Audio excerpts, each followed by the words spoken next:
Boa noite a todos. É com imenso prazer que estou dando início a mais uma sessão da reunião de endocrinologia do Hospital Samaritano, a quem agradecemos podermos estar juntos na 67ª reunião.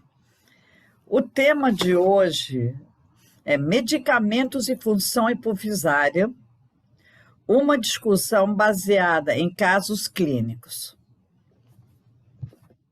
Eu gostaria de compartilhar com vocês a alegria que nós tivemos do prêmio que a doutora Mônica recebeu em Chicago, que foi o mentor, o doutor Marcelo Bronstein, e ela recebeu como primeiro Mentorship o Pituitary Medicine Award. Mônica, com muita alegria, eu estou compartilhando com todos os nossos colegas esse prêmio que você recebeu. Eu fico muito feliz. E vamos dando início. Os convidados de hoje, a doutora Mônica Gadelho, membro titular da Academia Nacional de Medicina, professora de endocrinologia da Faculdade de Medicina do UFRJ, coordenadora do Serviço de Neuroendocrinologia e do Laboratório de Genética Molecular do IEC. Leandro Kazuki, doutor em endocrinologia da UFRJ, médico do Serviço de Neuroendocrinologia do Instituto Estadual do Cérebro Paulo Niemeyer e do Serviço de Endocrinologia do Hospital Federal de Bom Sucesso. Luiz Eduardo Wildenberg, doutor em endocrinologia pela UFRJ, pesquisador do Centro de Pesquisa de Neuroendocrinologia da UFRJ, médico do Serviço de Neuroendocrinologia do IEC. Essa nossa reunião está sendo gravada com permissão dos palestrantes. As perguntas, como sempre, vão ser via chat e as respostas serão dadas após cada caso. Então, por favor, sintam-se à vontade de fazer as perguntas, que com prazer serão respondidas.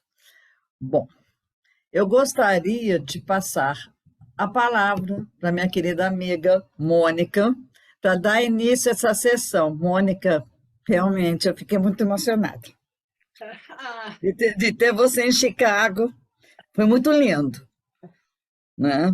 Legal. Isso, assim, foi uma surpresa tão bonita você falar do prêmio aqui, né? Eu não esperava isso, você sempre tão gentil, fiquei muito feliz.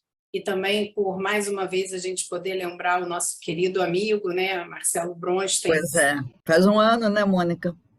Foi 25 de novembro, né? Ainda tem menos de um ano, mas assim, faz muita falta para neuroendócrino, acho que faz falta para toda endocrinologia, né?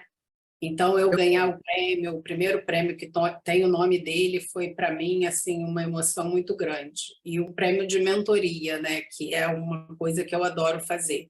Então, obrigada demais pelo seu carinho, pela sua gentileza de sempre. Então, é um prazer estar aqui com você e com todo mundo. Espero que a gente possa contribuir um pouquinho. Com certeza, né, Mônica? Vocês sempre contribuem. Você sabe que uma vez por ano não abro mão, e por sorte vocês aceitam. Não, a gente sempre vai aceitar. Não, isso aí, porque realmente, né, vocês estão brilhantando as nossas reuniões. Muito obrigado, obrigado em nome de todos, e parabéns em nome, acho que todo mundo que está presente e quem vai ver essa reunião depois no final. Mônica, obrigada, a palavra é tua. Super obrigada de novo, Mônica, obrigada, Denise, obrigada a todos que entraram para nos ouvir. Então, o formato da nossa apresentação hoje serão apresentados 3 casos e um sobre ligada a cada droga, e a gente vai abrir para discussão no final de cada caso. Então, sintam-se à vontade de mandar perguntas pelo chat e a gente vai discutindo. O Luiz Eduardo vai apresentar, não, o Leandro vai apresentar o primeiro caso e eu vou fazendo algumas discussões junto com eles, tá? Então, a Mônica já gentilmente nos apresentou, então acho que o Luiz Eduardo pode compartilhar a tela e o Leandro pode começar. Os pacientes são casos nossos, então a gente conhece bem os pacientes, podemos discutir bastante.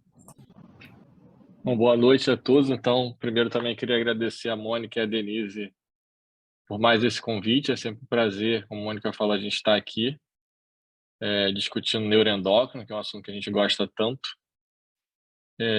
Vou pedir para o Luiz Eduardo passar, então, para a gente começar com o primeiro caso. Só para a gente introduzir, não sei se a Mônica quer falar, a gente vai basear essa apresentação muito nesse capítulo que a gente teve o prazer de escrever. Você pode falar, Mônica, para explicar bem. Na verdade, isso foi uma das coisas que a gente recebe uns e-mails assim que a gente quase morre do coração, né? Porque esse livro de hipófise, que está na 5ª edição, The Pituitary, que o editor é o Shlomo Melnt, que é o papa da neuroendocrinologia, é a nossa Bíblia, né? Então, quando eu recebi um e-mail para a gente escrever um capítulo para o livro dele, eu quase morri do coração, né? Assim, foi uma alegria muito grande. Eu imediatamente pensei no Leandro e no Luiz Eduardo para serem meus coautores, e deu certo, então a gente publicou, né? Faz parte do livro, que é o livro mais importante da nossa área. E aqui na parte de baixo, isso é o Expert Opinion, que é da Pituitary Society. Na ocasião, eu era presidente da sociedade, e escrevemos juntos, eu, a Nick, que é da Inglaterra, e esses todos outros americanos, todos expert, 2 farmacologistas, expert em opioides, e eu, a Nick, e a Nath, neuroendocrinologistas. Então, também para mim foi uma honra, né, ser primeira autora desse paper sobre opioide. E, na verdade, a Endocrine Society está fazendo um guideline de opioide que eu também estou participando.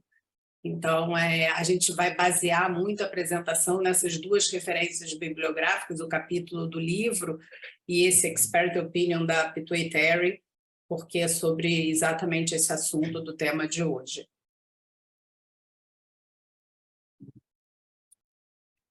Bom, então vamos começar com o primeiro caso. Então, esse é um paciente masculino de 45 anos.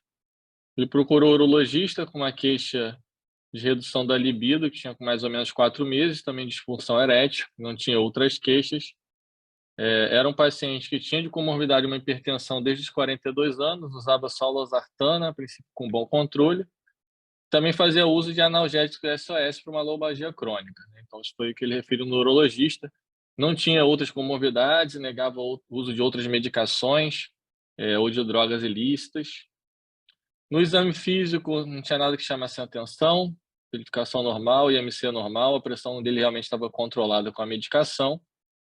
Então, o urologista viu esses sintomas que eram sugestivos de hipogonadismo, pediu os exames que mostraram realmente uma testosterona tanto total quanto a livre calculado baixas, com LH e FSH baixos, então indicando aí um hipogonadismo hipogonadotrófico. Esse exame foi repetido e confirmado, e aí, diante desses achados, o urologista encaminhou ele para uma avaliação com endocrinologia. Pode passar. Bom, o endocrinologista que atendeu, que nesse caso ainda não era a gente, pediu o restante da função hipofisária, já que era um hipogonadismo hipogonadotrófico importante, que era normal, então não botei para não poluir, mas prolactina, todos os outros hormônios hipofisários estavam normais. E aí ela solicitou uma ressonância de célula túrcica, que a gente vai ver aí no próximo slide. Bom, então a gente está vendo na ressonância aí, à esquerda, um corte sagital T1 para contraste, no meio o corte coronal T2 e na direita o sagital T1 pós-contraste. A coisa que chama atenção é uma lesão ali hipocaptante de contraste, mais ou menos no meio da glândula, entre a adena e a neurohipófise, que no T2 tem um sinal mais baixo, né, hipointenso, e esse foi o achado da ressonância. Então, era um paciente com hipogonadismo hipogonadotrófico, esse achado à ressonância. Queria que a Mônica comentasse, então. Então, na verdade, assim, o urologista, ele até agiu corretamente, que a gente, na prática diária, a gente vê alguns urologistas, quando o paciente tem uma testosterona baixa, começando testosterona sem uma investigação completa. Então, esse urologista acho que agiu muito bem, ele investigou corretamente em função dos sinais e sintomas, quando comprovou o hipogonadismo hipogonadotrófico, encaminhou para o endocrinologista. Então, acho que ele fez bem. E o endócrino, acho que também fez bem. Talvez a gente vai ver, devesse ter atentado um pouco mais para a história do paciente, mas a gente vai ver que mesmo com a história, a ressonância poderia ser pedida, se fosse o caso, e pediu a ressonância, que é o exame que a gente costuma pedir diante de um hipo. E aí veio essa lesão que a gente, assim, que tem experiência com essa parte, facilmente identifica como um cisto da bolsa de Raschke, porque é uma lesão hipocaptante, o que caracteriza um cisto entre a adeno e a neuro, e com sinal baixo em T2. O sinal baixo em T2 é até variável, mas geralmente no cisto a gente vê um sinal baixo. Então, uma imagem muito típica de cisto, uma lesão congênita que esse paciente tem, isso é um achado. Então, a ressonância não explica o hipogonadismo. Então, muito cuidado com isso, porque para não assumir que essa era a causa. Se ele tivesse, por exemplo, um microadenoma, também não explicaria. Então, o achado de um microadenoma ou de um cisto pequeno, da bolsa de Rath, de para intermédia, isso tudo não explicaria um hipogonadismo hipogonadotrófico, né? Ele teria que ter um macro, alguma coisa comprometendo a haste para explicar. Então, a ressonância não explicou. Então, o que a gente foi ver foi checar mais detalhes da história desse paciente, como o Leandro vai comentar. É só destacar que o cisto da bolsa é uma lesão que normalmente o paciente já nasce com ela, né? Então, claro que ela pode crescer, a gente tem até raríssimos casos que ela pode sangrar, e aí nesses casos a imagem modifica e pode até gerar alguma deficiência, mas nesse caso, assim, um cisto pequenininho, que o paciente provavelmente já tem desde que nasceu, não justificaria. Nesse caso até, pode passar, a endócrina que estava acompanhando ele achou até estranho, que foi bom, que acho que algumas pessoas até teriam tratado o paciente, encaminhou para a gente para avaliação. Esse paciente não tinha nem outro motivo para um hipogonadismo central, a princípio, não tinha uma perda de peso importante, atividade física intensa, que às vezes está relacionada também com esse hipogonadismo e poderia ser funcional. Quando a gente foi ver a história, ele tinha essa lombalgia crônica, ele já tinha feito diversos tratamentos, com dipirona, com anti-inflamatórios, corticoides, e recentemente no ortopedista ele tinha passado para ele o Mitedon, quando a gente foi checar a metadona, por 7 dias. Ali, na verdade, ele estava fazendo desde um mês antes de começar os sintomas dele, na verdade, e ele foi fazendo uso crônico porque foi uma coisa que melhorou a dor, e o opioide melhora mesmo a dor, só que ele ia pegando receita com amigos, né? Então, essa foi a provável no que a gente vai falar depois da evolução, mas eu queria que a Mônica comentasse um pouco, ela já falou da expert opinion, em relação ao opioide nesse caso, que é uma medicação que é bastante usada, né? Na oncologia e em outras áreas, às vezes uso também desse jeito, né? Que não deveria ser crônico, mas acaba sendo. E muita gente não tem conhecimento dos efeitos dos opiáceos na função hipofisária. A gente, por isso que a anamnese, né, isso é falar o óbvio, mas é bom a gente enfatizar, é muito importante, né, o uso de drogas, e o opioide é muito usado, né, tem um surto no mundo, né, os Estados Unidos se preocupa bastante com isso, tem o uso recreativo e o uso mesmo para paciente neoplásico e não neoplásico, e o principal efeito dele na hipófise é justamente o hipogonadismo, né? A gente vai falar mais para frente, o segundo é a insuficiência adrenal, que pode ser bastante grave, mas o hipogonadismo é o mais comum. Então, nesse paciente que não tem nada central que explique, funcional, ele também não parece ter nada, não é um paciente que tivesse passado por um estresse, que fosse um maratonista excessivo, então nada para funcional. E a gente detecta o uso de uma droga que está associada a hipogonadismo, a princípio, essa é a causa do hipogonadismo dele, ainda mais que ele passou a usar por um tempo prolongado. Então, acho que o Leandro agora pode mostrar os dados de opioide. Só para falar um pouquinho, que eu acho que o opioide normalmente não é a nossa prática clínica de endocrinologista, né? Mas são drogas que são bastante usadas, né? Como ele falou, principalmente na dor crônica, não só oncológica, né? Mas às vezes ortopédica e outras dores como esse paciente tinha. Então, os opioides são fármacos muito antigos e potentes para o tratamento da analgesia, né? Então, são usados em anestesia, para tratamento de dor aguda, dor crônica oncológica, ou não oncológica também, refratária, que normalmente eles não são, eles não são primeira opção para tratamento de dor, né? E os opioides analgésicos, eles são derivados da papoula, né? Pode passar a próxima.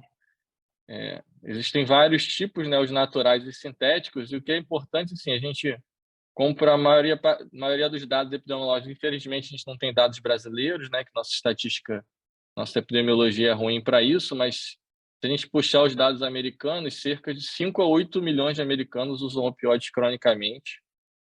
Então, a população deles é maior que a nossa, mas a nossa população também é muito grande e provavelmente o número de usuários também é nessa casa de milhões.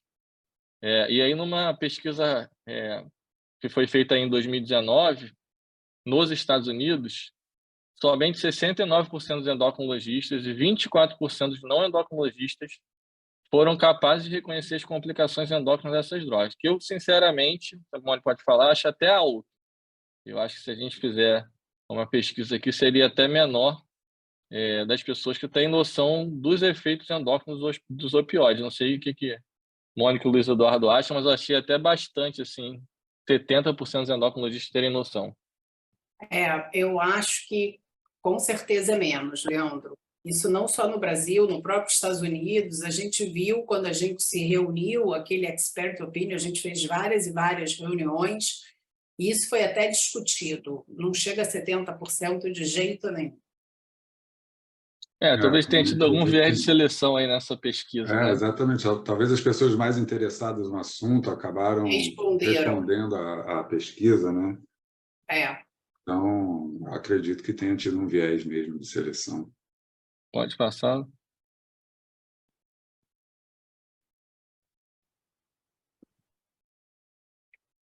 Aí, só para a gente... Essa é uma tabela do nosso capítulo do livro, só para a gente ter uma ideia da quantidade de opioides que existem, né? Seja aqueles naturais, que é a morfina e a codeína, semissintéticos e sintéticos.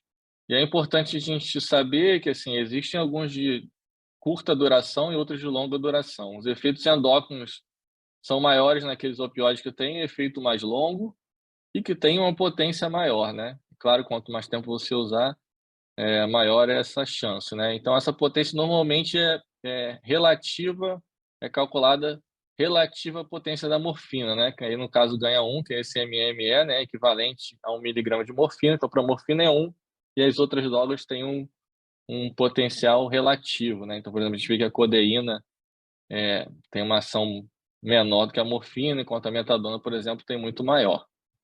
Claro que a gente não vai saber isso de cabeça, que é o nosso dia a dia, mas é importante ter essa noção e, de repente, até consultar uma tabela. Pode passar, Luiz. Aí, como a Mônica falou, assim, o principal eixo afetado pelos opioides, a princípio, é o eixo hipotálamo hipófise gonadal. Pode passando.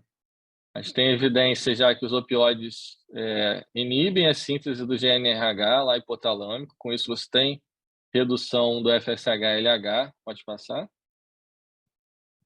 E aí, pode passar mais uma. Com isso, obviamente, você tem redução da síntese dos esteroides sexuais. Então, o que você tem é um hipogonadismo hipogonadotrófico. Então, o efeito do opioide é lá central, que é o padrão que esse paciente tinha. em geral, está presente no uso a longo prazo, mais de um mês. Principalmente em homens, a gente tem muito mais estudo na literatura em homens, né? A gente tem pouco estudo em mulher. Depois eu vou mostrar a meta-análise que tem na literatura e basicamente foi estudado em homens. Como eu já falei, como para tudo aí de opioide, depende do tipo, da dose, da via de administração, quanto tempo você usou. É claro, a gente sempre deve excluir outras possíveis causas do hipogonadismo hipogonadotrófico, né? Para a gente assumir que é do opioide, né? Porque às vezes essa medicação pode ser importante para o paciente. Pode passar. Então, assim, essa meta-análise da literatura foi publicada em 2020. Nesses estudos tinham 3.250 pacientes de uso crônico de opioide, sendo que 99,5% eram homens.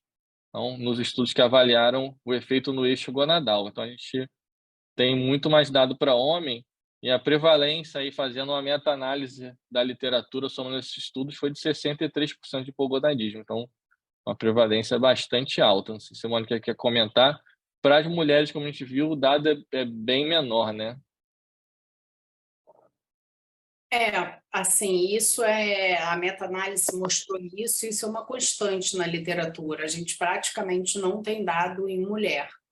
E o hipogonadismo é disparado o eixo mais acometido com opioide mesmo. Pode passar.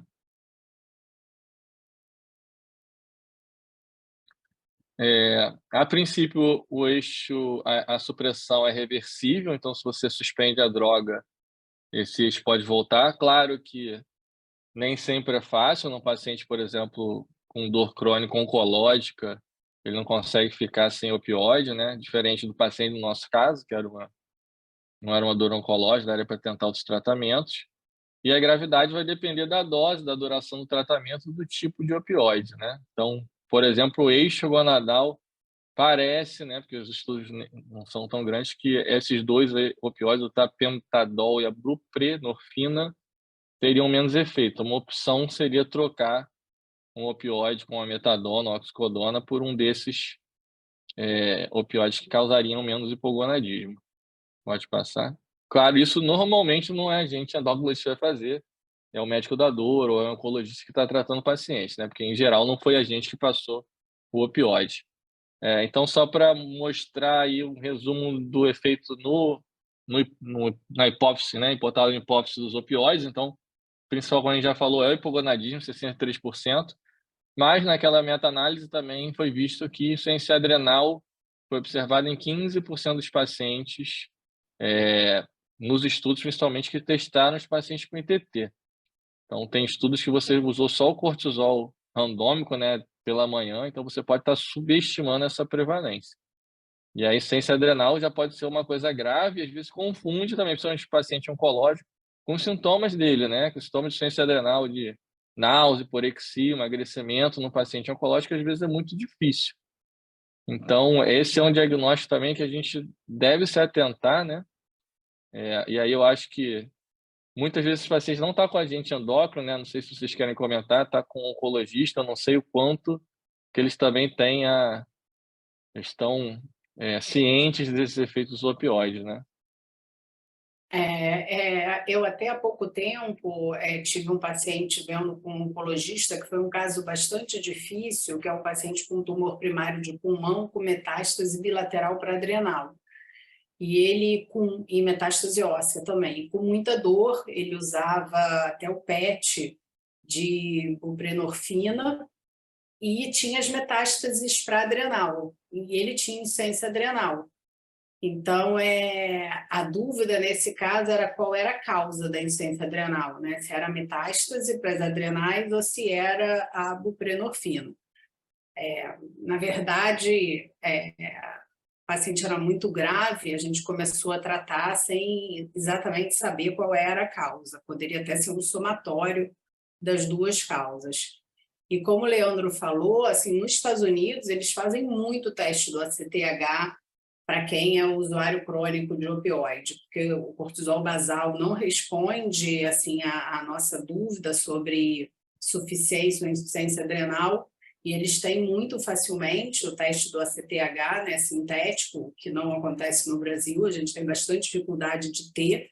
Então, eles fazem muito, eles não se baseiam em cortisol basal para esse diagnóstico, porque até é um diagnóstico importante. Como o Leandro falou, no paciente não oncológico, como esse nosso paciente, que tem lombalgia, é mais fácil, né, você valorizar sintoma, mas no paciente oncológico é difícil, né, porque já é um paciente que tem emagrecimento, já tem sintomas gerais. E comentando essa tabela ainda, uma outra causa para hipogonadismo, né, nesses pacientes é a hiperprolactinemia, porque o opioide é causa também de hiperprolactinemia, ele diminui a dopamina, então isso é um mecanismo também que a gente vê também, não é tão raro, tem pouco estudo na literatura, bem pouco de prolactina, mas ele também aumenta a prolactina. Então, ele tanto causa um hipogonadismo por efeito direto no GNRH, como indiretamente por aumentar a prolactina. Acho que esses são os 3 principais eixos aí, estão mais bem estabelecidos, digamos, né? Por estireotrófico, somatotrófico, ainda existem muitos questionamentos, assim, ali no capítulo ainda era diabetes insípidos, hoje em dia a gente deve chamar de deficiência de AVP, né?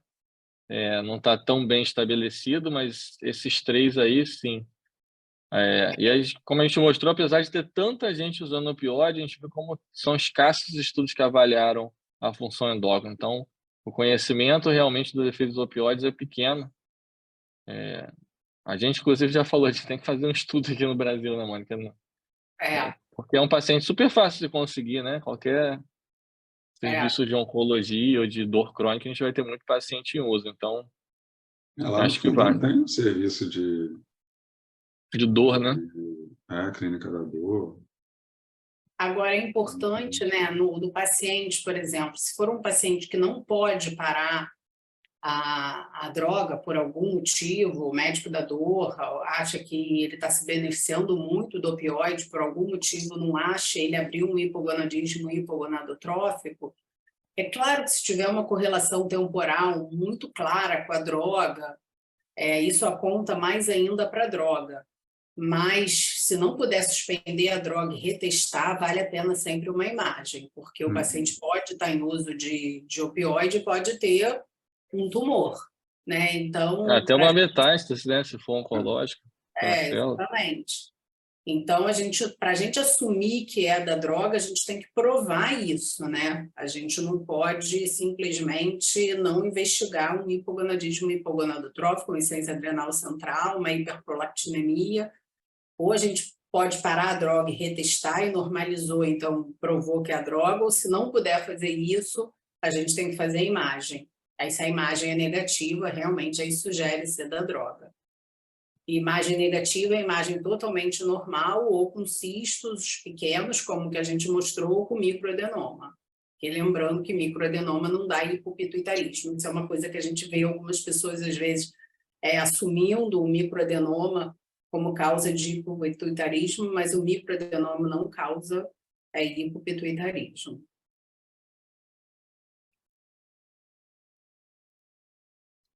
Acho que teve só uma pergunta aqui no chat, que alguma droga não lista que contenha opioide. Na verdade, assim, principalmente nos Estados Unidos, existe muita drogadição com drogas que teoricamente são listas, né? Às vezes não são o paciente consegue no mercado paralelo, mas elas são listas, né? Que eu saiba, a única droga não lista é o ópio, mas esse, na verdade, já até saiu de moda, não circula no mundo ocidental, pelo menos. Mas nos Estados Unidos, acho que tem muito vício com oxicodona, com dolantina, mas é tudo no mercado paralelo, mas teoricamente são drogas, digamos, lícitas se forem corretamente prescritas, né? O uso recreativo dessas drogas, né? O uso inadequado das drogas mesmo. São lícitas, mas usadas da forma errada, como o Leandro falou, no mercado paralelo. É como esse paciente nosso, né? Na verdade, ele usou de forma, digamos assim, errada, né? Porque ele teve a prescrição por um tempo limitado e ele ficou pedindo receita para outras pessoas diferentes e conseguiu ficar mantendo o opioide. Então, o próprio uso dele não foi correto.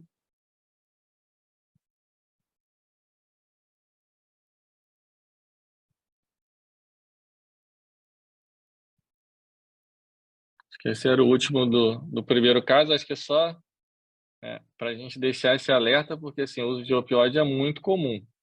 Então, a gente, enquanto endócrino, obviamente tem que estar alerta e pensar, né, no diagnóstico. Se a gente não pensar, a gente não vai fazer. Vamos para o segundo caso? Então, o segundo caso é um paciente de sexo masculino de 75 anos, que ele teve o diagnóstico de sarcoma em dezembro de 2021, vinha em tratamento com nivolumab e ipilimumab. Ele já tinha feito 16 sessões do nivolumab e 4 do ipilimumab. Nesse período, ele teve rash, vitiligo, cansaço, cefaleia e tinha muita diarreia. Ele teve um diagnóstico de hipotireoidismo primário, que foi secundário à imunoterapia, e nos últimos 2 a 3 meses antes da consulta, ele vinha com uma queixa de uma irritabilidade, uma mudança de humor. No momento da consulta, ele referia uma piora discreta da cefaleia, tinha uma alteração visual que era interrogada, que poderia ser atribuída a catarata, já era um paciente mais velho, um pouco de hiporexia e náuseas leves. Mas é aquela história do paciente oncológico em tratamento quimioterápico, o quanto a gente consegue, o que a gente pode atribuir à doença de base, ao tratamento da doença de base, ou pode ser algum outro efeito colateral, algum outro efeito adverso da medicação, né?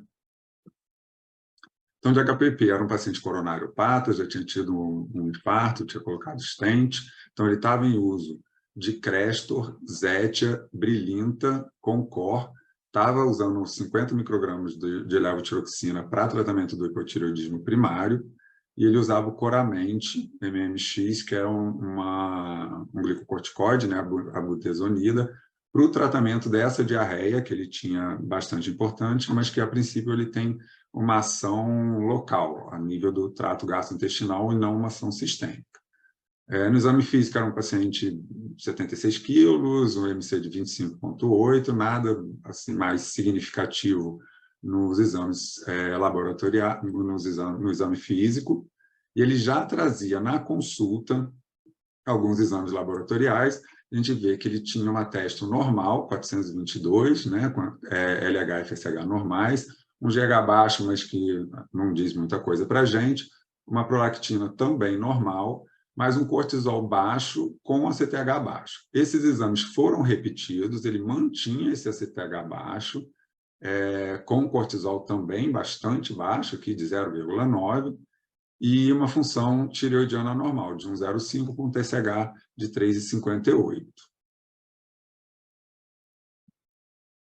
Aí ele foi encaminhado para a gente, né, para avaliação, para ver se essa insuficiência adrenal seria secundária ao uso ao tratamento oncológico, né, com os inibidores de checkpoint imune. Você quer comentar, Mônica? Então, esse paciente, quando ele chegou, ele foi encaminhado por um oncologista, né?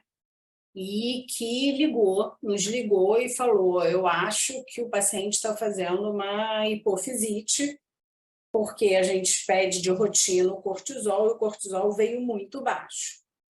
E aí, quando a gente atendeu, chamava muita atenção que ele frisava, e a esposa também, muita irritabilidade, muita alteração de humor. E ele só tinha cometimento do setor adrenocorticotrófico. E aí, assim, começamos a insistir no uso das drogas, quando ele fala do Coramente, que na realidade a gente não conhecia essa droga, por isso eu acho que a gente não é obrigada a saber o nome de tudo que é droga, né? Mas a gente tem que checar. E aí eu fui checar, porque eu achei o cortisol dele muito baixo, 0,9. 0,9 fala muito a favor de uso exógeno de corticoide. irritabilidade, ele não estava com um quadro clássico de insuficiência adrenal, não estava emagrecendo, a hiporexia era leve.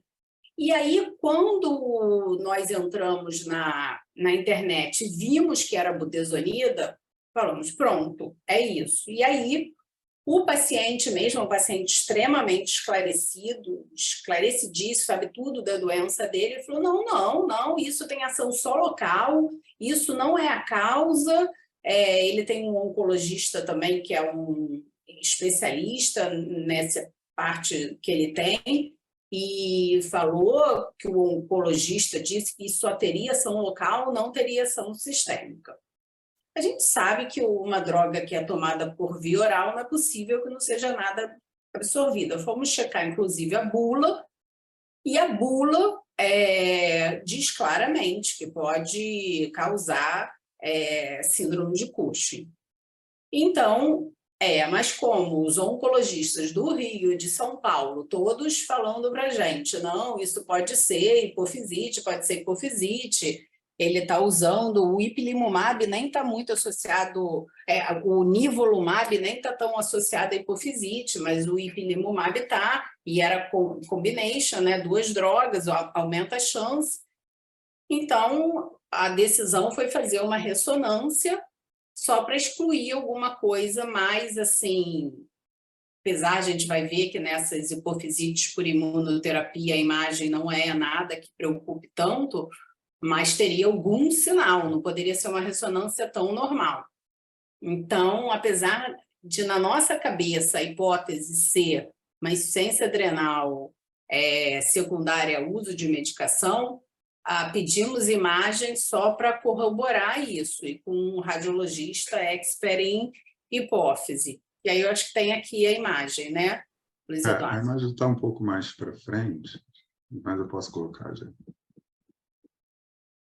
Aqui na imagem, a gente tem aqui à esquerda um corte coronal T1 com contraste, né? A gente vê aqui o quiasma, a haste hipofisária centradinha, hipófise normal, a princípio, sem nenhuma área de hipocaptação. Aqui no corte sagital também com contraste, também a gente não consegue ver nenhuma área de hipocaptação do contraste. E aqui o T2 também não mostrando nenhuma alteração. Então, a princípio, ele tem uma imagem normal na hipófise, né? E aí até eu coloquei aqui um print que talvez isso que tenha complicado aí os oncologistas, né? Que na bula do Coramente ele fala que ele possui uma ação tópica maior que outros glicocorticoides, mas ele não reduz os níveis de cortisol na mesma extensão que a metilprednisolona, prednisolona e hidrocortisona. Então, talvez isso tenha confundido um pouco, né? E levado a achar que não seria a causa. É difícil, né, convencer os oncologistas. Foi bastante trabalhoso, porque eles não, ainda mais que um dos oncologistas de São Paulo parece que usa bastante o Coramente para tratar efeito adverso.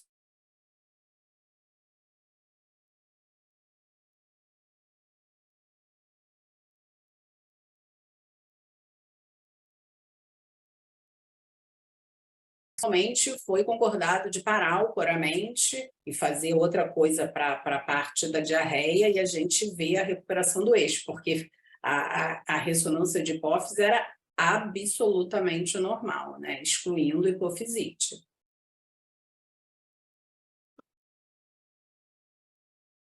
Então, só para a gente falar um pouquinho sobre os antineoplásicos e a hipófise, né? Os antineoplásicos que são associados à disfunção endócrina são os inibidores do checkpoint imune, que era as medicações que o paciente estava usando, os inibidores da tirosina quinase e os inibidores do mammalian target of rapamycin, não lembro qual é o nome em português, desculpe. Então, são essas as 3 drogas associadas à disfunção endócrina, né? E a frequência, aqui tem uma tabela também do nosso capítulo, que mostra a frequência de hipofisite nos pacientes tratados com os inibidores do checkpoint imune. E como a Mônica falou, as medicações que o nivolumab não está muito associada, a frequência de 0,5%, o ipilimumab já tem uma frequência um pouco maior, de 5%, mas também não chega a ser uma frequência assim tão grande. Mas quando você soma, na combinação dessas duas medicações, você já tem até um pouco a frequência aí de quase 9%. Né? Então, eles são mais frequentes na combinação de duas drogas, normalmente de classes diferentes aqui, que a gente tem o anti-CTLA4, o anti-PD1 e o anti-PDL1. Então, quando você tem a combinação de um anti-CTLA4 com o anti-PD1, você tem uma frequência maior de hipofisite. Mas, mesmo assim, a frequência como esse paciente mesmo apresentou, né, que ele apresentava um hipotireoidismo primário, você pode ver que a frequência da disfunção tireoidiana é maior do que a frequência de hipofisite. A gente tem aqui 3,4% a 8% de hipotireoidismo em monoterapia e 16% na combinação. E o hipertireoidismo primário é um pouco mais baixa a frequência, né? Você tem 1,5% a 4%, mais ou menos, em monoterapia e aproximadamente 10% em combinação. A insuficiência adrenal primária é ainda mais infrequente, chegando aqui até 2% em monoterapia, desculpe, aqui é 7,6% em combinação, e o diabetes mellitus também é pouco frequente, de 0,4% a 2%. Então, na verdade, o mais frequente é o hipotireoidismo primário, que esse paciente já apresentava. E aqui, só para a gente mostrar um pouquinho a diferença entre o quadro clínico da hipofisite relacionada aos inibidores do checkpoint imune em comparação com a hipofisite primária. Né? A hipofisite primária, a gente vê que ela é mais frequente em mulheres, de 2:1, enquanto a relacionadas aos inibidores é de 4:1 para homens, é bem mais frequente em homens do que em mulheres. Ocorre em uma idade um pouco mais jovem, de 42 anos, em média, enquanto na primária é de 61 anos. Em relação aos sintomas na apresentação, a hipofisite primária tem mais frequência de distúrbios visuais, enquanto a insuficiência adrenal é mais frequente relacionada ao checkpoint imune. A gente vê aqui também o diagnóstico da disfunção endócrina é mais frequente, a insuficiência adrenal e o hipotireoidismo são mais frequentes relacionadas ao checkpoint imune, enquanto hiperprolactinemia, deficiência de GH e deficiência de AVP, né, são mais frequentes na hipofisite central, na hipofisite primária. Em relação a exame de imagem, a maioria dos pacientes tanto com hipofisite primária quanto ligada aos inibidores de checkpoint, ambos apresentam, a maioria dos casos apresenta alteração na ressonância, mas relacionado ao checkpoint imune, você pode ter ressonância normal. Então, a ressonância normal, na verdade, não exclui, mas fala um pouco contra a hipofisite. E como é que a gente vai fazer no paciente que está em uso dessas medicações, como é que a gente faz o monitoramento desse efeito adverso, né? Então, todos os pacientes que estão em uso dessas medicações, eles devem ser educados em relação aos sintomas, né, ao quadro clínico que possa sugerir que o paciente está evoluindo com uma disfunção endócrina, né? Então, sintomas de hipotireoidismo, sintomas de insuficiência adrenal, principalmente, náusea, hiporexia, fadiga, perda de peso, mas lembrando que é muito difícil, num paciente oncológico, a gente conseguir diferenciar os sintomas da doença de base ou do tratamento com os sintomas que possam estar relacionados a uma disfunção hipofisária. Então, por isso, é recomendado a avaliação da função tireoidiana, da função adrenal, né, pelo cortisol e o ACTH, eletrólitos, né, sódio, potássio, e a avaliação da função gonadal mensalmente nos 6 primeiros meses. Depois disso, a gente faz a cada 3 meses por 6 meses, e, posteriormente, a cada 6 a 12 meses. Isso por quê? Porque a hipofisite ela é mais frequente, as disfunções endócrinas, na verdade, são mais frequentes no início do tratamento. Então, no início do tratamento, a gente tem que fazer essa avaliação com uma frequência maior e depois a gente pode ir espaçando um pouco mais. Você quer comentar alguma coisa, Mônica? Então, isso foi outra coisa que fez a gente pensar muito que não deveria ser hipofisite, porque esse paciente já estava sendo tratado com ipilimumab e nivolumab há quase um ano. Então, ele estava fora da janela de hipofisite, daquela curva que a gente vê do pico de hipofisite. Então, isso foi outra coisa importante. E ele também não tinha cefaleia. Então, ele não tinha cefaleia, ele estava fora da janela, o cortisol era muito baixo, ele não tinha um quadro clínico exuberante de insuficiência adrenal, tinha irritabilidade, mudança de humor e tinha um cortisol muito baixo e o uso de uma medicação que contém corticoide. Então, isso tudo e uma ressonância normal. Então, isso tudo fez a gente pensar mais no Coramente do que no ipilimumab e no nivo. Mas isso foi uma coisa muito importante. Ele já estava usando imunoterapia por muito tempo.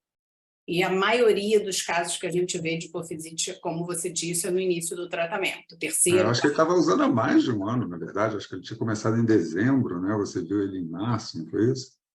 Ele já tinha, assim, ele estava totalmente fora da janela. Totalmente fora. E a frequência bem maior é nos primeiros meses, realmente, né? Então, a gente tem que ficar mais atento nesse período. Por isso, assim, eu volto a enfatizar aqui como a história, né, é importante, porque o próprio paciente não valorizava o Coramente. A gente vê isso toda hora com corticoide, né? Não valoriza o hidrocin, não valoriza a pomada de corticoide, não valoriza nada. Então, só valoriza quando toma corticoide quase oral. Então, assim, a gente tem que mesmo, a suspeição tem que ser muito alta, porque como ele estava, o óbvio é que ele estava usando imunoterapia está ligada à hipofisite até a adrenalite, também mais raro, mas também adrenalite, todo mundo foi para esse lado. Mas tinha várias coisas que apontavam contra, então não é tudo que parece uma coisa que é, né? A gente tem que ter muito cuidado, porque se atribuir isso à hipofisite, ele provavelmente ia ficar repondo corticoide ad eterno, porque a maioria das hipofisites, quando acomete o setor corticotrófico, não regride. Então, ele ia ficar com corticoide muito tempo, desnecessariamente, né? Então, aí, como a Mônica falou, né, o paciente faria a reposição hormonal, no caso, se fosse ciência adrenal, a reposição de glicocorticoide ou testosterona, ou o que quer que seja. A gente vai interromper o tratamento só se o paciente tiver sintomas neurológicos, né, que seria uma cefaleia grave, alteração visual ou alteração de nervos cranianos. Então, a princípio, na maioria dos pacientes, você vai manter o tratamento antineoplásico e vai fazer a reposição hormonal. Tem o questionamento se vale fazer glicocorticoide em dose imunossupressiva ou não. Isso não está muito bem estabelecido. Você tem algum comentário, Mônica? Então, assim, é o que a gente estava falando. A hipofisite por imunoterapia, ela costuma, na maioria das vezes, ser muito menos grave do que a hipofisite linfocítica ou granulomatosa, outras hipofisites. Então, a primeira coisa é que esses pacientes geralmente têm uma doença de base grave. Para você, por um efeito colateral endócrino, indicar suspensão da imunoterapia, e alguns oncologistas se preocupam muito com a hipofisite, a gente tem que avaliar muito bem o caso, porque muitas vezes é a droga que está controlando o paciente. E a maioria dos casos que eu vi, ou não era hipofisite, ou eu não indiquei a suspensão da droga, porque a hipófise estava pouco aumentada e não muda muito você fazer, nesses casos, corticoide em dose alta ou não. Então, na imensa maioria, a gente acaba fazendo uma dose de reposição mesmo e monitora a hipófise. É claro que se começar a aumentar a hipofisite, a inflamação, a gente pode ter que aumentar o corticoide, eventualmente até indicar suspensão. Mas eu, recentemente, eu não me lembro de nenhum caso que eu precisei indicar isso. A A gente tem gente uma tem... pergunta aqui. Eu ia falar agora. A Solange está perguntando, o paciente fez ciência suprarrenal com 4 meses de pembrolizumab, tinha um cortisol de 0,2, teve alta da imunoterapia há 6 meses em uso de prednisolona 5 miligramas. Está bem, se poderia retirar. Não entendi bem o final, acho que era baixo também, melanoma com metástase. Será que não é ACTH, era baixo? Deve ser, a STH era baixo também, talvez. Mas assim, o paciente foi diagnosticado com ou adrenalite ou hipofisite em uso Eu do acho que é hipofisite, né? Porque eu Pelo que acredito eu que seja entendi, o 4 ACTH meses de baixo. pembrolizumab tinha um cortisol de 0,2, acredito que ele seria um ACTH baixo. E acho que começaram a tratar, está usando prednisolona 5 miligramas, já está de alta da imunoterapia há 6 meses. E está bem. eu acho que não pode. Acho que não pode retirar, não. A hipofisite, geralmente, quando é hipofisite mesmo, ela não regride. O que pode fazer, muitos pacientes ficam bem com 2,5 miligramas na essência adrenal central. Pode, eventualmente, diminuir a dose e dosar o cortisol. Né? A reação cruzada da prednisolona com cortisol é muito baixa. Então, ele pode diminuir para 2,5 e dosar o cortisol e ver o nível do cortisol. Se tiver um cortisol lá intermediário, você testaria? Testaria. Porque a chance dele reverter a hipofisite é muito baixa. Então, ou deixa, dependendo do paciente, tenta uma dose um pouquinho mais baixa e vê se ele fica bem, ou então, se vier um cortisol acima de 14,5, ótimo, ele pode parar. Se vier abaixo de 3, assim, ele precisa. Se tiver intermediário, para tomar uma conduta, teria que fazer o teste do ACTH. Então, mas a chance de reversão é muito baixa. Esses pacientes têm que ter todos os cuidados da insuficiência adrenal, qualquer insuficiência adrenal. Andar com cartão de alerta, regra dos dias doentes, ter um kit de emergência. Ele é um paciente com insuficiência adrenal. Não costuma reverter. Não costuma. É até bom falar kit de emergência, né? Que tem aquele kit do APAD, né? ABA. Que é bem legal. O paciente entra em contato com essa associação e eles entregam a hidrocortisona, né? Tem todo um kitzinho que Eles fazem um cartão de alerta também. É bem interessante.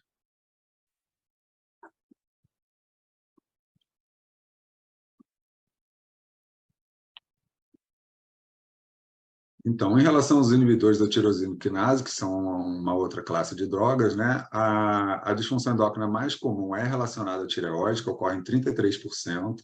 Outras alterações que são menos frequentes são alterações de crescimento linear, do metabolismo ósseo, desenvolvimento fetal e diabetes.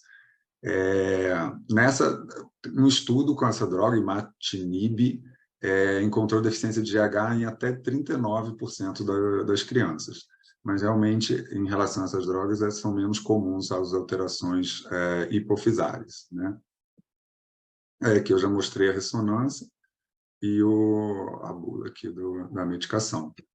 Mais alguma dúvida em relação aos antineoplásicos? Por enquanto, aqui no chat não tem mais nenhuma pergunta. Então, vamos passar para o próximo. Se alguém tiver dúvida do primeiro ou do segundo, também pode botar aqui no final, a gente responde do primeiro, do segundo e do terceiro, não tem problema.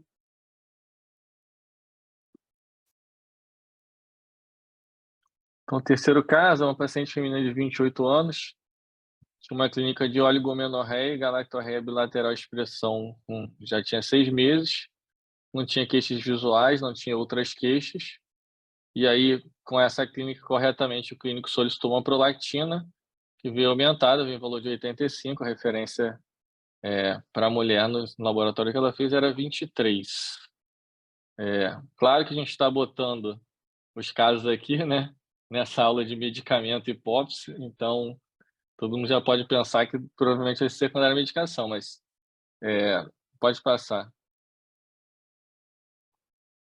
Só para a gente lembrar, antes de entrar especialmente na parte de medicação, que toda hiperprolactinemia, você tem uma série de causas possíveis, né? Sejam elas fisiológicas, patológicas e, por último, obviamente, farmacológicas. Pode passar. E lembrar que boa parte dessas causas vão ter níveis de prolactina ali muito semelhantes, que é mais ou menos o que essa paciente tinha aí, né? Abaixo de 100, entre o limite superior e 100, né?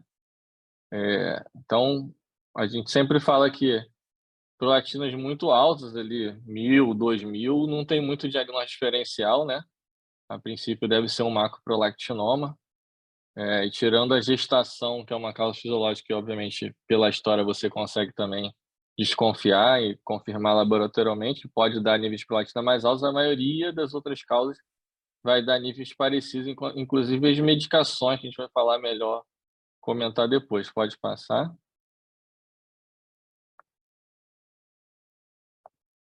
Então, como eu falei, a gestação pode dar um pouco maior, de outras causas fisiológicas, em geral, não sobem tanto a prolactina, mas é importante a gente colher uma história. Claro que o estresse aí, por exemplo, até estresse de coleta pode dar, mas é um diagnóstico de exclusão, você tem que excluir todas as outras causas antes para pensar que talvez seja isso. Pode passar.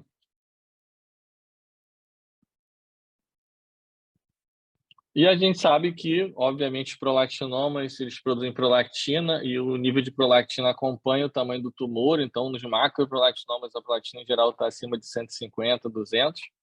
Nos micro,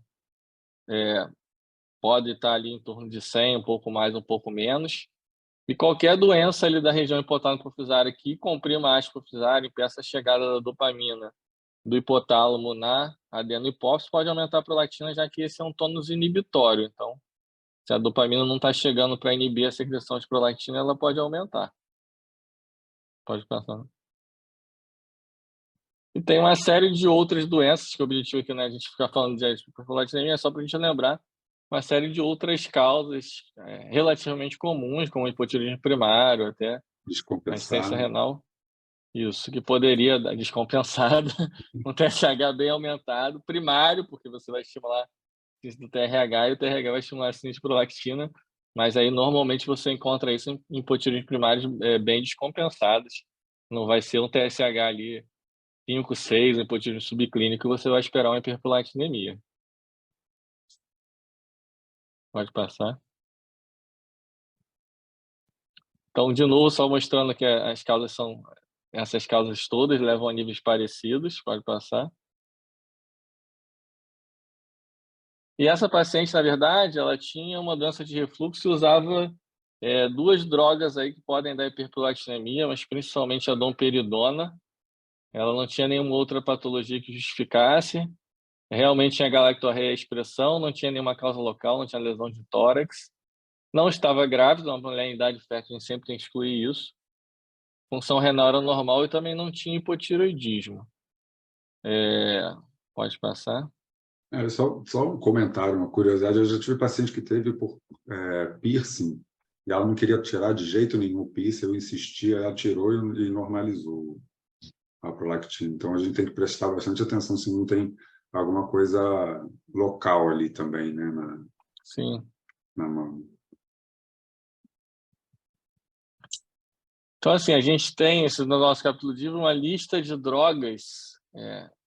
Difícil saber todas elas de cabeça, claro que algumas são muito clássicas, que podem dar hiperprolactinemia. Eu queria só que a Mônica comentasse que quando a gente bota assim, lista de drogas que pode dar hiperprolactinemia, para algumas delas não é tão comum e o nível de prolactina normalmente aumenta pouco, e outras podem dar níveis um pouco mais altos, até às vezes bem mais altos. Queria que a Mônica comentasse um pouco sobre as drogas, já que é o nosso foco aqui hoje.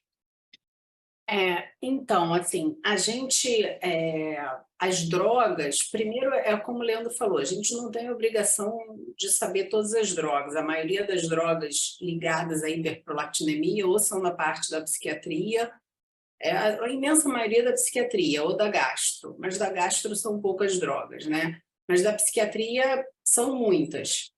As que a gente vê mesmo aumentar muito é a risperidona, essa aumenta para valer. O sulpiride aumenta bem e o aldol, o haloperidol. Esses três aumentam muito. As outras podem aumentar, mas, por exemplo, inibidor de recaptação seletiva de serotonina não são drogas que aumentam muito. Agora, um outro problema disso é se o paciente tem hiperprolactinemia por algum motivo e usa essas drogas, você tem risco de síndrome serotoninérgica. Então, você tem que ter cuidado no uso de algumas drogas inibidoras de recaptação e cabergolina. Na verdade, a cabergolina tem interação com algumas drogas. Então, o ideal, quando você vai começar a cabergolina, é você rodar algum programa de interação medicamentosa e ver se você realmente pode usar. Agora, das drogas, essas eu acho que são, e a domperidona aumenta bastante. A domperidona, às vezes, não vem como o clássico motílium, vem em umas formulações que ela tem droga combinada ou em fórmula, então é muito importante se o paciente falou que estava com refluxo, ou dispepsia, alguma coisa, checar exatamente qual é a droga. E quando a droga é dessa área, fica fácil, né? Porque quando é uma domperidona, a gente para por 4 dias e redosa a prolactina e vê se é da droga ou não. O problema é quando é uma droga psiquiátrica, que aí é mais difícil. A gente vai ter que conversar com o psiquiatra para ver o que pode ser feito. Na maioria das vezes, a gente não vai poder mexer muito na droga. E aí a gente vai acabar tendo que fazer imagem para ter certeza que é da droga. Mas no caso dessa paciente, com esse uso de domperidona, parar a droga, 4 dias é suficiente, e redosar. Só destacar outra aqui, que é a metoclopramida, que normalmente não é uma medicação de uso contínuo, e às vezes o paciente não refere para você, ele usa de vez em quando. Então, às vezes ele usou... A própria também, domperidona usou usa. perto do exame, e não vai ser uma medicação que ele usa continuamente, né?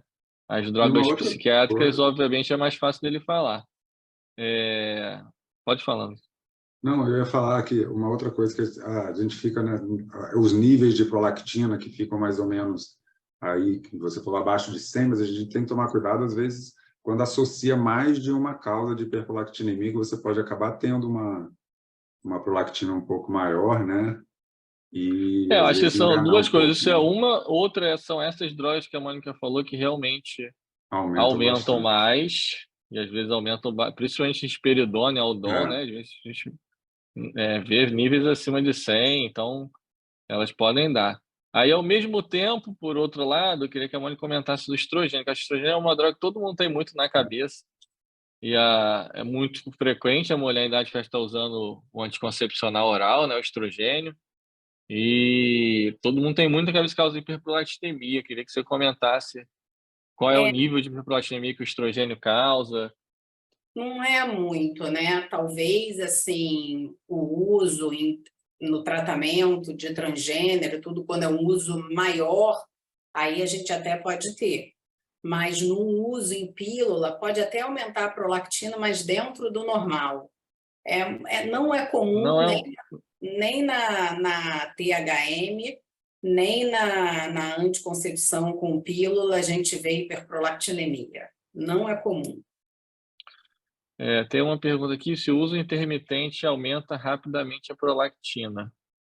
Eu acho que vai depender da droga, né? Do mecanismo, né? Que a gente, nessa tabela, se vocês repararem, tem o mecanismo também.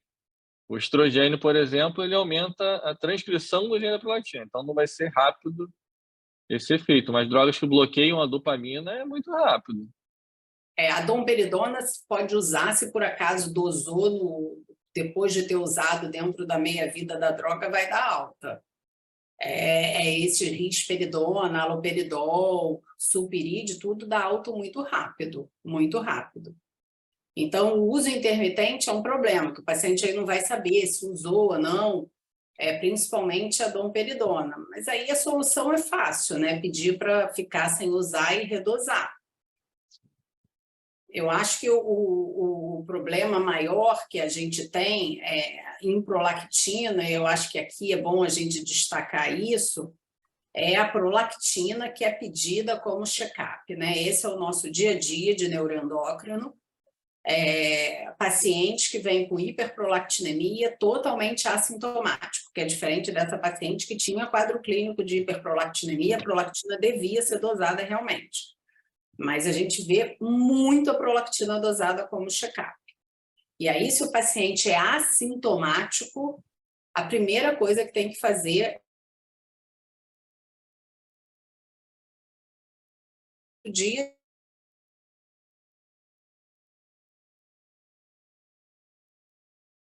mais grave do que a hiperprolactinemia comum, então o nome é ruim, para explicar para o leigo é difícil, é percentual de recuperação, tudo, então é difícil você...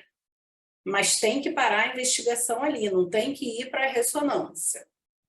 E outra coisa, que o pool de prolactina é raro, precisa ser pedido, eu quase nunca peço pool, é muito quando você acha que é ligado a estresse de coleta, são aquelas pessoas que passam mal na coleta, né, que desmaiam. E eu recentemente recebi pacientes que tinham feito o pool, não tinha nem eu que tinha sido pedido, porque eu volto a dizer, eu peço pouquíssimo pool, e o pool tinha sido feito de uma forma que eram 3 coletas de prolactina, em vez de botar um scalp e coletar, estressou mais ainda. Se era estresse, subiu mais. Por isso que eu digo que ser médico é muito difícil, porque a gente tem que checar cada coisa. Então, pegou um pool, continuou alto, ligado, pergunta como foi feito o pool? Porque se for para furar 3 vezes, imagina o grau de estresse. E isso eu já vi outras vezes. E aqui que basicamente a única indicação vai ser essa, né? Do pool. Só essa, o pool. E não é um paciente que tem um pouquinho de estresse para a coleta, que acha desagradável. É quase aquele paciente que desmaia, que tem que colher deitado, que já fica desde a noite anterior preocupado com o exame de sangue. Assim, é um estresse grave de coleta, não é aquele incômodo, né? E você já excluiu o resto todo. E o paciente não tem sintoma, né? É também um paciente assintomático para você pensar em estresse de coleta, porque a hiperprolactinemia não é mantida. Então, acho que a gente tem que ir com muito cuidado. A hiperprolactinemia talvez seja a condição, o Cushing também é bastante complicado, que a investigação tem que ser muito organizada, porque se ela não é organizada, você pede ressonância errada, aí tem um artefato, fala que é micro, não tem nem micro, aí faz diagnóstico de microprolactinoma e a paciente não tem nada.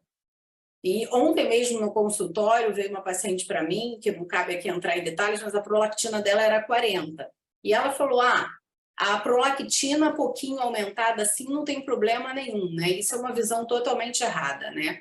Porque a prolactina, seja grande, pequena, na maioria das vezes, eu estou falando de pessoas sintomáticas, vai ser um microprolactinoma, mas pode ser tudo que comprima a haste hipofisária. Então, essa coisa da prolactina leve, é bobeira, é o contrário, né? É o contrário. Então, essa paciente veio exatamente com a frase, não, é muito pouquinho aumentado, não tem problema nenhum. Então, eu acho que em prolactina tem muito detalhe que você tem que organizar muito, e esse pedido exagerado de prolactina, e as pessoas que pedem justificam, não, mas eu achei um prolactinoma. Claro, se pedir em 1000 pessoas, sei lá quantos vai conseguir achar realmente. Mas o custo-benefício de você fazer isso, e se a pessoa era sintomática, muitas vezes nem tem indicação de tratar. Então, não justifica. Prolactina não é exame de check-up. A gente agradece as várias consultas, muitas mesmo, enche bem o consultório, mas não é correto. Pode passar. Isso que a Mônica falou agora, que a gente já tinha mostrado ali no gráfico, é muito importante. Então, várias condições, inclusive a medicamentosa, podem ter níveis de prolactina semelhantes. Então, para você assumir que é da medicação, ou você vai fazer, pode passar, que a gente fez nessa paciente, que é muito fácil, que é domperidona, suspender e ver que o nível normalizou. Ou se você não pode fazer isso, você não tem como assumir, porque naquele nível de prolactina pode ser qualquer coisa. Nenhuma daquelas medicações da hiperprolactinemia em 100% dos pacientes. A não ser que você tinha prolactina no paciente era normal, ou ele começou a tratar e subiu imediatamente quando ele começou. O que geralmente a gente não tem, né? Pode passar. Então, um grande problema, isso que a Mônica falou, são as drogas antipsicóticas, que são drogas que aumentam com frequência a prolactina. Ela já até falou, uma das que mais aumenta é a risperidona, o haloperidol, e em geral A gente sempre vai conversar com o psiquiatra para ver se pode suspender, mas normalmente a resposta é não pode. Tem que manter a droga, que é importante para esse paciente. Pode passar. E a gente botou aí o fluxograma que vem do último guideline da Endo Society, nesses pacientes psiquiátricos, né? Se você não pode suspender a droga, né? Obviamente você já excluiu as outras causas, você não pode suspender a droga, a princípio você deve fazer uma ressonância de célula. Aí se a Mônica quiser comentar, não é porque a gente está preocupado se não for o medicamento, se é um microprolactinoma, mas é porque qualquer tumor ali daquela região que comprima haste pode dar níveis parecidos de prolactina. Então, na verdade, até se for um microprolactinoma, se você quiser comentar, Mônica, ela já até falou um pouco sobre isso, o paciente fez uma prolactina, igual esse paciente, vamos dizer, era 85, você fez a imagem, tem um micro. Então, pode ser um microadenoma. A gente tem que tomar muito cuidado na hora de pensar no tratamento desse paciente que está usando, por exemplo, o Aldol. Se você quer comentar, acho que você já falou um pouco, mas acho que isso é uma coisa que a gente tem que destacar. E se vier um micro, né, Leandro, num paciente usando haloperidol, A gente não vai saber, né? a gente não vai saber se é um micro, se é um incidentaloma, se é um não funcionante que foi achado. Então, você não vai saber, mas a ressonância já fez o papel dela, que foi excluir qualquer lesão mais grave que comprima a haste e faça um efeito haste. Então, aí, se é a droga ou se é um microprolactinoma, não vai fazer muita diferença, né? A gente não vai poder fazer cabergolina, porque esses são antagonistas do receptor da dopamina, essas drogas psiquiátricas, e a cabergolina é agonista. Então, corre o risco da gente piorar o quadro psiquiátrico do paciente. Então, não tem sentido fazer. Então, a gente não vai tratar a hiperprolactinemia, mas está tranquilo que não tem nada sério. Então, se o paciente tiver realmente um hipogonadismo, já tiver com massa óssea comprometida, você vai fazer reposição hormonal, né? Para tratar a consequência da hiperprolactinemia. Mas o papel da ressonância aqui é excluir, não deixar passar que ele tem uma coisa mais séria e que seja uma coincidência. Mas se tiver uma lesão pequena, a gente não vai de jeito nenhum ter certeza do que é. Acho que é só importante, você já falou, mas destacar isso de novo. Eu acho que às vezes as pessoas se preocupam, às vezes você tem um nível de 100 de prolactina, a pessoa fica mais preocupada, a chance até maior dela pedir uma ressonância. O paciente está usando um Aldol, e a pessoa vê que o Aldol leu ou lembra que o Aldol pode dar hiperprolactina, tem uma prolactina de 40 e não pode suspender, ele fala assim, tá só 40, vamos acompanhar. A gente não deve fazer isso, não pode suspender, você não tem como ter certeza que é da droga, esse paciente você tem que fazer uma imagem. Tá 30, tá 40, tá aumentado, tá confirmado, você tem sintoma, tá aumentado, tem que fazer imagem. Isso aqui é bem importante. Esse também é outra coisa do nosso dia a dia, né? A gente receber paciente que acabou, principalmente isso lá no cérebro, que a gente pega casos mais graves, paciente já com alteração visual, que tinha uma lesão grande, ou não funcionante, ou meningioma, um glioma, uma lesão, e que comprimia a haste e tinha uma prolactina, começa com cabergolina e a lesão vai crescendo e a prolactina obviamente baixa e até fazer uma perda visual. Então a gente vê isso toda hora, toda hora. Então esse cuidado tem que ter muito, para a gente assumir que é por droga, a gente tem que provar, né? Diagnóstico de exclusão, né? E na psiquiatria, como já foi dito, na imensa maioria a gente não vai poder parar, então a gente vai ter que fazer a imagem. Acho que só a última coisa aqui em relação à droga, é importante, alguns médicos fazem muita manipulação, né? E nem sempre o paciente sabe dizer o que tem no remédio manipulado, ele não trouxe a receita. Então, nesses casos, é muito importante para o paciente achar o frasco, a receita e trazer, porque não é infrequente ter uma domperidona, ter outras medicações ali no meio que podem levar à hiperprolactinemia. Então, como é uma fórmula com um monte de coisa, às vezes o paciente não sabe dizer. A domperidona não é o remédio principal, mas está ali no meio, às vezes ele não pode dar. A Solange aqui está perguntando se o canabidiol pode alterar a prolactina. o canabidiol como droga que está sendo usada assim, para várias indicações, eu não sei dizer. Eu sei que o uso da maconha em si pode. Mas o canabidiol usado para insônia, para Parkinson, para todas essas indicações que a gente está vendo, eu não sei. Nunca foi listado nas listas. Né? Eu não sei qual o não sei se componente da maconha que dá hiperprolactinemia, porque a maconha dá hiperprolactinemia, né? É uma coisa até que você deve perguntar para o paciente, porque, em geral, ele não vai falar para você espontaneamente. Como a cocaína dá também. Então, essas drogas dão. Mas o canabidiol, assim, a droga, eu não sei dizer. Eu não recebi ninguém, assim, com hiperprolactinemia que veio investigar e que eu pensei no canabidiol. E o uso é E tem crescente. muita gente tomando. Mas realmente eu também nunca li falando disso, mas talvez seja uma coisa mais nova, esse uso mais oficial, digamos assim. Mas porque, assim, existem usado. Existem formulações puras que só tem canabidiol, tem umas que tem um pouco de THC. Eu não sei qual o componente ali da maconha em si, né, usado como droga recreativa, que aumenta a prolactina, mas que aumenta, né? Isso está descrito. Isso está em todas as listas. Mas o canabidiol é uma boa pergunta. Talvez seja até um estudo interessante para ver se dá. Não sei. Foi o que a Solange comentou, né? Ninguém sabe, muitas vezes não sabe direito a composição, né? Talvez até por isso fique um pouco difícil conseguir isolar qual é o... Só se usar realmente esses extratos puros, né, de canabidiol. Para a gente poder... Ou ver se o paciente faz quadro clínico, né? Também depende, né? São pacientes, às vezes, difíceis. Feito crise convulsiva por si só é causa de hiperprolactinemia, né? Então, prolactina é até marcador de gravidade da crise. E o canabidiol é usado também para convulsão. Então, vai ter essa mistura. Mas eu nunca li nada a respeito. A Maite botou que tinha uma paciente fazer uso de maconha esporadicamente, a prolactina hora vinha alta, hora baixa. Foi difícil diferenciar. A maconha dá, tá? Isso já está descrito.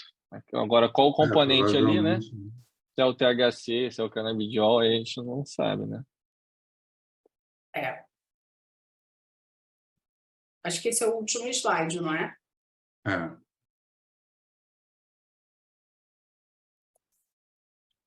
Mais alguma pergunta? Fora as fórmulas, né, gente? Quer dizer, primeiro que o pessoal vai às farmácias e compra o que bem entende e esquece, entre aspas, que está tomando, né? E agora a gente está com outro problema, que são esses suplementos, whey, etc., que sabe Deus Deus. é contaminado também, né? Muito Muitos estão contaminado. batizados, né? E também mesmo, talvez tenha que ter cuidado, muitas vezes com o uso da semaglutida, tem algumas fórmulas também para náusea, para evitar.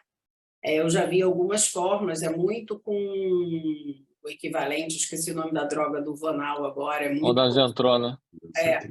Mas eu vi uma que tinha domperidona também. Então, o que é muito doido, né? Porque um dos efeitos da semaglutida é diminuir, né, o trânsito, e aí você faz uma droga domperidona para acelerar. Então, assim como a Mônica falou, isso é muito importante. Fórmula é um problema, né? Quando o paciente fala que usa... E o paciente tem mania de falar assim, não, uma formulazinha, só vitamina, só nada demais. Esse é o mais comum, só vitamina. Você Só vitamina, muito tranquilo. Aí porque muitas vezes o médico que prescreveu para ele fala isso, né? Não, nada demais é o pior de tudo. Então, nada assim, demais. Nada demais, a gente pega e fica horrorizado. Então, a gente tem que checar. Assim, medicamento interage muito com o sistema endócrino, com a hipófise, a gente tentou mostrar aqui muita coisa. Então, é um trabalho, às vezes, investigativo mesmo. Acho que não tem nenhum. Deixa eu fazer um comentário que eu pensei aqui na hora, na verdade, assistindo a apresentação. Ver como a questão do opioide é negligenciada, como o Luiz Eduardo mostrou, para o uso de imunoterapia, você já tem um protocolo de você avaliar com frequência a função do paciente, apesar de ser relativamente baixo a ocorrência de hipogonadismo ou insuficiência adrenal.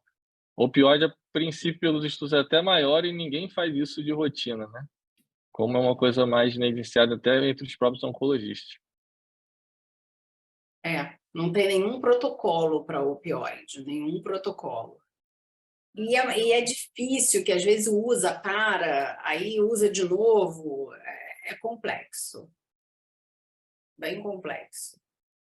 Eu acho também muito complexo que as pessoas, quer dizer, com a rapidez das consultas atualmente, né, que são bem rápidas, né, 20 minutos, 15 minutos, não existe uma anamnese, né? Porque é impossível você fazer uma anamnese bem feita em 15 minutos. E é o que eu sempre falo para os alunos do fundão, né, quando eu dou aula. Uma boa anamnese te ajuda demais no diagnóstico, né? Você chega muito perto, né? Infelizmente, a gente vive um momento que exame deixou de ser complementar, né? Pede tudo e seja o que Deus quiser. Então, nessa área que a gente discutiu hoje, a anamnese é tudo. Se você fez uma boa anamnese, você já tem muita pista, mas é o que a Mônica falou, ninguém consegue fazer uma boa consulta em 15 minutos, é impossível, né? Então, medicina é bastante complicado, é uma profissão muito difícil. Muito prazerosa, mas que dá muito trabalho, e a gente, se não tiver esse cuidado todo, a gente deixa passar muita coisa. Eu sempre digo que a primeira consulta é saca-rolha. Você puxa aqui, você puxa lá, e a pessoa esquece, né? Ou está muito nervosa, ou não quer contar, ou acha que você está condenando, tem isso também, né? E com adolescente, você tem um problema que entra pai, entra mãe, então... Isso é um problema. Maconha, esse negócio é um problema, né? Quando é adolescente, eu não deixo os pais entrarem. Porque eu digo, ó, não vou saber nada, eles vão esconder. Dependendo do motivo da consulta, Sim. Não quando é uma dor de garganta, mas tudo bem. Gente, quanto nós não sabemos, eu acho assim, uma reunião maravilhosa, quanto nós não paramos para pensar na interação medicamentosa, né? Quer dizer, a oficial e a legal e a não legal, né?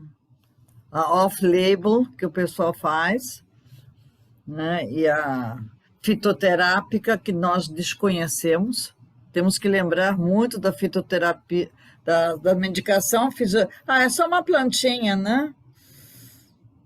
E a gente não é planta, né? Então não sei de onde que tiram que isso é natural para a gente.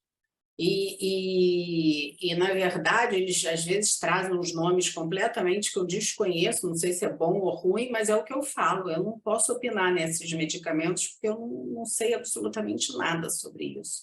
E a gente não consegue nem literatura, às vezes, então, quando vem com essas fitoterapias, é muito difícil, muito difícil.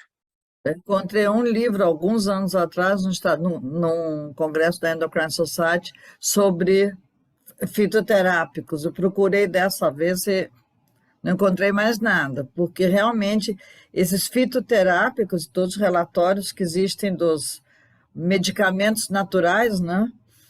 A interação deles é importante, não é uma interação, né? E as fórmulas são mais importantes ainda. Ah, não, mas foi uma fórmula só, né?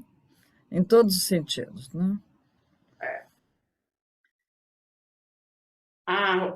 Não sei quem projetou, se foi o Dudu ou o Leandro. A gente vai ter um dia inteiro de discussão, dia 7 de outubro, a gente vai fazer o primeiro curso intensivo de neuroendocrinologia. Aonde? Vai ser num hospital privado. Tá. Tá Então certo, tá bom. A gente... vai ser o dia inteiro de muita discussão, bastante discussão mesmo, muito prática. Prática legal. de prolactina, Cushing, acromegalia, mas ainda não tem inscrição, ainda não está... Mas se vocês quiserem acompanhar as notícias, a gente está com esse Instagram. É o nosso Aí é só Instagram. vocês seguirem a gente lá, que a gente vai colocar informação sobre inscrição, sobre Muito o em breve vamos programa, abrir as sobre inscrições. todas as informações sobre o curso, é só seguir a gente lá. Dá o like e Gostei da e segue o receita. canal. E é assim, vai ser um curso, viu, Mônica, muito prático, não vai ser... As pessoas sabem que eu adoro biologia molecular, mas não vai ter nada de biologia molecular, vai ser muito como eu investigo, como eu trato, e a gente passando... O objetivo é passar a nossa experiência mesmo, né? A nossa experiência na UFRJ e no Instituto do Cérebro. Como é que a gente faz? Dá mesmo a experiência ali, dia a dia. É sábado, né? É sábado. Será muito bom se você e todo mundo que está aqui... Eu já anotei na agenda, estou anotando na agenda. Eu também já sei onde é. E todo mundo que está aqui, algum interessezinho em hipófise tem, né? Então, e vai ser vaga muito limitada, muito limitada. Não vai ter nada online, não vamos fazer nada online, só presencial. Não, porque a gente quer discutir ali mesmo. A gente vai ter vários momentos, intervalos de muita discussão, e a gente quis fazer pequeno para que tenha esse... 80 lugares. São 80 lugares. Um pouquinho mais. Não, ao redor de 80, 90. É isso mesmo. Então, mas a gente vai ser assim, tipo, prática do dia a dia. Então, a gente espera que a gente... São Paulo já faz há muito tempo um curso de neuroendócrino assim, né? Tem uns 7 anos, e a gente está para fazer há muito tempo. E agora a gente vai fazer o primeiro e a gente espera que vire uma rotina aqui no Rio. É muito voltado para o Rio de Janeiro mesmo. Muito bom. A educação médica continuada é imprescindível, né? E a troca de experiência é legal, né? O nosso objetivo é passar a nossa experiência, e quem quiser trazer experiência e discutir com a gente vai estar muito aberto a isso, é trocar mesmo. Maravilha, eu já anotei. Que bom, Mônica, que bom. De alguma maneira estarei presente, a não ser que tenha alguma emergência, estarei lá. Que bom, que bom, que bom. Olha, gente, super obrigada, acho que foi assim, enriquecedor, como sempre, aprendendo mais e mais. Eu digo, a gente só estuda, só aprende e descobre que não sabe nada. Exatamente. Quanto mais a gente estuda, a gente chega a essa conclusão. Chega uma hora que dá uma agonia, né? Que você diz, meu Deus, só estou estudando e cada vez que eu estudo, sei menos, né? E a medicina cresce, cresce, cresce, a gente não consegue acompanhar nenhuma subespecialidade atualmente. Mas a gente tenta. A gente tenta, pelo menos, para poder... As interações, né? O problema não é a gente saber, o problema é a gente poder pensar, inclusive discutir. Eu acho que uma das coisas importantes na medicina é a gente ter a humildade de discutir com o outro. De levar, de discutir, de pensar junto, porque é quando você menos erra. Exatamente. E reconhecer, né, a sua, até onde você pode ir. A endocrinologia é muito extensa. Então, tem áreas que a gente não consegue militar bem. Eu, pelo menos, não são todas as áreas de endócrino que eu consigo fazer bem. Então, acho que a gente tem que ter essa humildade. Não, humildade mesmo. Não achar que sabe tudo, porque a gente não sabe tudo. E vai ter alguém que vai pensar diferente e, de repente, é o certo. E essas reuniões que você e a Denise orientam há esse tempo todo, dou os parabéns de novo, Mônica, que é uma oportunidade, né, de discussão. 7 anos. E eu acho que essa é bom ser online, porque quarta-feira à noite ir a Botafogo, isso dificulta muito, né? E o online facilita muito, a pessoa vai te dar no consultório, pode já ter chegado em casa e entra mais fácil, porque o deslocamento acaba triplicando o tempo, né? O tempo de ir, ficar e voltar. Então, eu acho que vocês tomaram uma decisão muito sábia. Não, tem uma vantagem que fica gravado, as pessoas, tem muito, hoje, né, quer dizer, geralmente são mais 100, 150, 200 pessoas que entram depois, né? Quer dizer, tem pessoas que não podem. Hoje eu recebi vários WhatsApp, olha, Mônica, hoje não posso, vai ficar gravado, porque algumas não podem ficar gravados pela exposição de pacientes, mas a grande maioria, e as pessoas ouvem depois, se não me pede, Mônica, será que você poderia me dar aquela sessão? Não, eu repasso, então isso fica, né? Então isso é importante.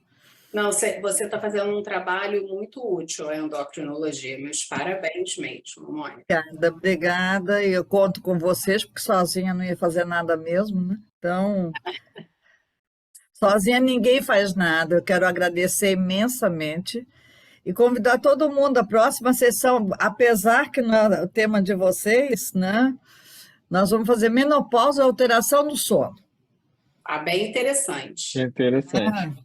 Bem Esse é um interessante mesmo. tema diferente, onde vai entrar endócrino, obviamente, vai ter otorrino, vai ter um genético, para discutirmos, porque muitas vezes é a queixa principal do paciente, né? Verdade. Nossa, muito interessante. Que nem você fez, eu também vou fazer, já vou anotar. Só que dessa vez a primeira quarta-feira do mês. Gente, muito obrigada. Eu sei que conto com vocês ano que vem, vocês já vão pensando, por favor, no tema para o 2024, né? Tá Porque que vocês ótimo. vão... Ótimo. Agradeço imensamente, agradeço novamente ao Samaritano, porque é quem possibilita, né, que estarmos juntos. Né? Não, a gente também agradece muito. E mais Porque uma vez... a Edilon, que está conosco há tanto tempo, e as pessoas, os que ficam gravados, aí tem, sabe, dizendo que é importante ficar gravado, sem dúvida, porque você tem dúvidas depois. E eu de uma colega que não é endócrino, ainda disse, agora eu já sei, é ótimo, porque eu ouço as reuniões da endócrino e sei para quem mandar para os meus pacientes. Que fica sabendo as referências, tudo. Nossa, não. Muito bacana. Não, a iniciativa sua, do Samaritano, de todo o grupo, é muito bacana, muito bacana. Parabéns. Muito, muito obrigada. Nada, Encontro vocês dia 7, com certeza. Obrigada. Você já pode me escrever. Vou deixar ou para o Dudu, por onde vocês já vão me escrevendo, tá bom? Pode deixar, seu lugar está reservado.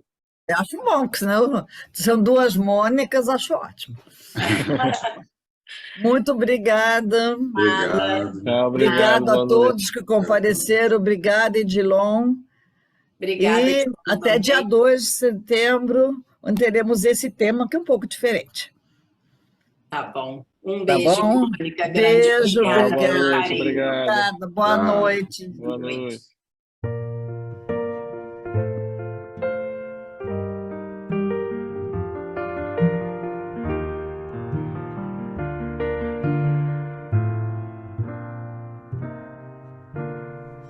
Yeah.